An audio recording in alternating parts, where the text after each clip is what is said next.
You guys seem to like our Tagalog video, so I was thinking we should do a Tagalog series on our account. So today we decided we're gonna vlog at Costco in Tagalog. So let's go. May nagta-third wheel sa amin na yan.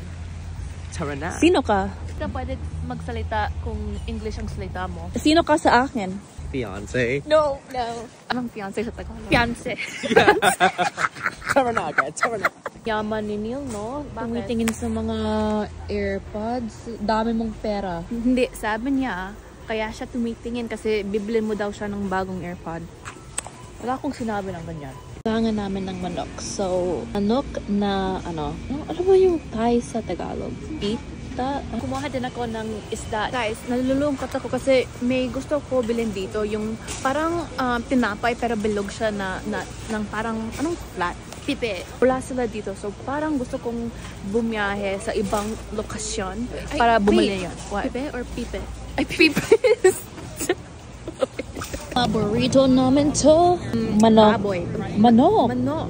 Puti na itlog. Success yung Costco run namin. So na yun, pupunta na kami sa bahay kasi gutom na ako. As in, kakainin ko yung malamig na french fry. Gutom na. Tara na.